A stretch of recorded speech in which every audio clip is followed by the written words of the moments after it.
ঘুমাইছিলাম তখন দেখি আমাকে টাচ করা হচ্ছে। আচমকা যখন ঘুম ভেঙে যায় পরে দেখি যে না, আমার সাথে রেজাউল করিম রেজা ও আমাকে টাচ করতেছে, আর সাথে যে ভাবিটা ছিল নূপুর ও ছিল না। ওকে বিশ্বাস করতে 4টা বছর নিছি আমি। কেউ যদি 100 বছরও হয়ে যায় কোনো বন্ধুকে বিশ্বাস করতে নেই। কখনোই কোনো ফ্রেন্ডকে বিশ্বাস করে তার সাথে দূরে যাবেন না ভাইয়া। ফ্রেন্ডশিপটা হচ্ছে আপনার কফি শপ থেকে, উত্তরা থেকে। ওখানে আমরা বিকালবেলা বসতাম উত্তরাতে, ভার্সিটির সামনে কফি শপ ছিল, ওখানে কফি খেতাম আমরা ভাই বোনেরা মিলে, আমার কাজিনরা আসতো।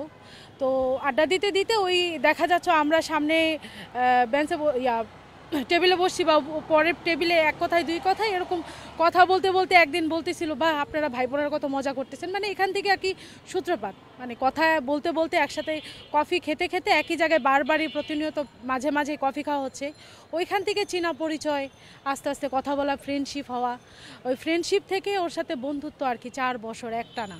4 বছরের ভিতরে আমাকে অনেকবার বলছে ঘুরতে যাওয়ার জন্য, কারণ ওই যে দেখছে আমার ফ্যামিলি নিয়ে আমি প্রচুর পরিমাণে ঘুরতেছি, ট্যুরে যাই, এগুলো ফলো করছেও। তখন আমাকে বলছে আমার সাথে চল যাই দোস্ত, চল যাই। আমি যাইনি, আমি বলছি না না পাগল নাকি, আমার ফ্যামিলিও এটা অ্যালাউ করে না, আমার ভাই বোনেরা আমাকে ছাড়ে নাই।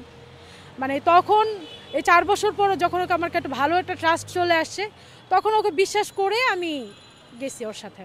ওকে গভীরভাবে ট্রাস্ট মানে বিশ্বাস করতে আমার 4টা বছর সময় লাগছে। 4টা বছর পর যখন ভাবছি যে না মানুষটা ভালো, ওর সাথে এই 4 বছর আমরা কথা বলছি, একসাথে আসছে, আমাদের ফ্যামিলির সাথে ইনভলভ আছে, দেখা সাক্ষাৎ হতেছে, তাহলে একটু দূরে যাওয়াই যায়। বাট একা তো না, আমি বলছি একা না, যদি অফিসের ট্যুর বলছে অনেক মানুষ থাকবে সেই বিশ্বাসে আমি গেছি।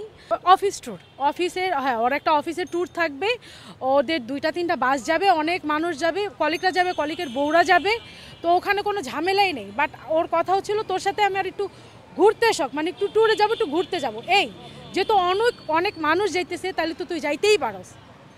তো আমার ছোটো ভাইয়ের সাথে যাওয়ার কথা ছিল, আমার ভাইয়ের এক্সামের কারণে যাইতে পারে নাই। তারপরও মানে এই যাওয়াটাই হচ্ছে আমার সবচেয়ে বড় ভুল। এই ভুলের কারণে আমি আজকে এই অবস্থা।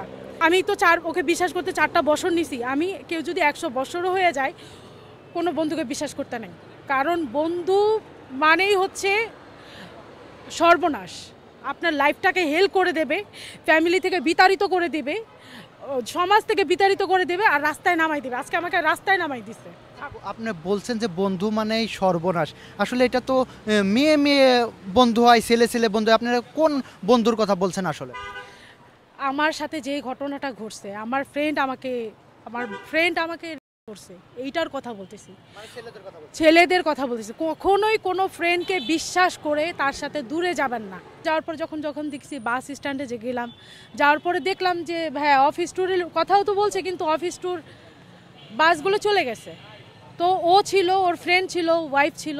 সেই যখন দেখছি যে হ্যাঁ আরও একটা ফ্রেন্ড আছে, তার ওয়াইফ আছে, তখন বিশ্বাস করে আমি বলছি হ্যাঁ তাহলে ওর সাথে গেছি। সিঙ্গেল হইলে আমি ভুলেও যেতাম না। আর আসলে এখন যা দেখতেছি, মানে বন্ধুকে কি বলবো, মানে ছেলে মানুষ একজন আরেকজনকে ক্ষতি করার জন্য। আমার তো 4 বছর সময় নিছে, 10 বছরও যদি লাইগা যায়, মানে আমি মনে করি বন্ধুকে ক্ষতি করবেই। কক্সে যাওয়ার পরে আমরা খাওয়া দাওয়া করি, নামার পরে খাওয়া দাওয়া করি, তারপরে যাওয়ার পরে ফ্রেশ হই, কথাবার্তা বলি, ছোট করেই, মানে প্রচুর ঘুম ছিল চোখে, ছোট করেই, হ্যাঁ জার্নি করে গেছি। তো আমি ফ্রেশ হয়ে আমি আর ভাবি যে সাথে ছিল কলিগের ওয়াইফ নূপুর ভাবি আর আমি একসাথে ঘুমাই। আর আমার রেজাউল করিম যে আমার ফ্রেন্ড, ওর ফ্রেন্ড ওই। আপু একটু একটু আপনার ডিস্টার্ব করতেছে মাঝে, এই যে অফিসের ট্যুরের কথা বলে গেল, যাই দেখলেন আপনারা মাত্র 4 জন, তখন আপনার মাঝে কোনো ডাউট আইছিল কিনা, বা আপনি কোনো কিছু জিজ্ঞাইছিলেন কিনা তাকে? হ্যাঁ ভাইয়া, আমার ভিতরে ডাউট হয়েছিল, অবশ্যই জিজ্ঞাসা করছি। ওখানে যখন আমি স্ট্যান্ডে যাই, বাস স্ট্যান্ডে যাই, তখন বলছে বাস চলে গেছে, তো কক্সে গেলে সবাইকে পাবা। ঠিক আছে, আমরা জার্নি করে গেলাম, যাওয়ার পরে দেখি যে আমরা 4 জন আর বাকি জন নাই। পরে জিজ্ঞাসা করলাম যে আর ফ্রেন্ড সার্কেল কোথায় যারা আসছে অফিস ট্যুরে, বলতেছে যে যার মতো একটা বাস এক সময় আসছে, যে যার মতো হয়তো হোটেলে চলে গেছে। আমরা রেস্ট নেই, খাওয়া দাওয়া করি, ঘুমটুমকে উঠে তারপরে বের হয়ে সবার সাথে পরিচয় করাই দেব। কিন্তু পরিচয় তো আর হইল না, হইল হচ্ছে একটা সর্বনাশ। ভাবি আর আমি ঘুমাইছিলাম তখন দেখি আমাকে টাচ করা হচ্ছে। পরে আমি ভাবলাম, মানে আচমকা ঘুম ভেঙে যায়, পরে দেখলাম যে কে টাচ করতেছে।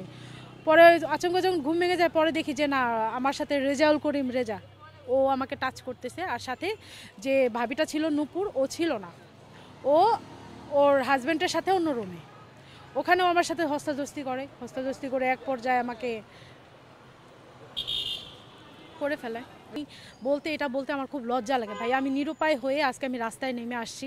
আরেকটা জিনিস জানতে চাচ্ছি, আগে অনেকেই বলতো যে একটা ছেলে আর একটা মেয়ে কখনো ফ্রেন্ড হইতে পারে না, এটা আসলে আপনার কাছে কি মনে হয়, আসলে কি একটা ছেলে আর একটা মেয়ে ফ্রেন্ড হইতে পারে কিনা? আমি বলবো যে হ্যাঁ অবশ্যই পারে, ফ্রেন্ডটা যদি ভালো হয়। যেমন আমার যে ওই ফ্রেন্ড আছে এমন না, আমার কিন্তু আরও ফ্রেন্ড আছে।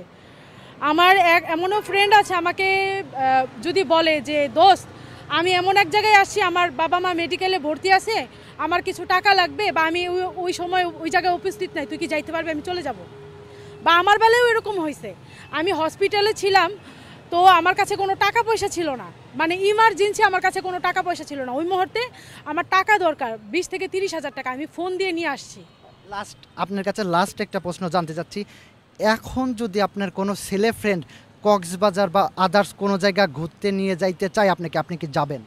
না ভাইয়া, পাগল নাকি, আমি কেন যাব, আমি তো আমার ফ্যামিলি নিয়েই যাই, সবসময় আমার ভাই বোনদের সাথে যাই, ওর সাথেই যাওয়ার আমারটা ভুল হয়েছে। আমি আদার্স আরেকজনের কাছে কেন যাব? আমার নিজের টাকা পয়সা আছে, আমার নিজের টাকা পয়সা খরচ করে আমরা ঘুরতে পারি ভাই, আমরা পরের আন্ডারে যাই না, পরের আন্ডারে যে 2 টাকা খরচ করবে ওগুলার আশা আমরা করি না, কারণ আমাদের অ্যাবিলিটি আছে।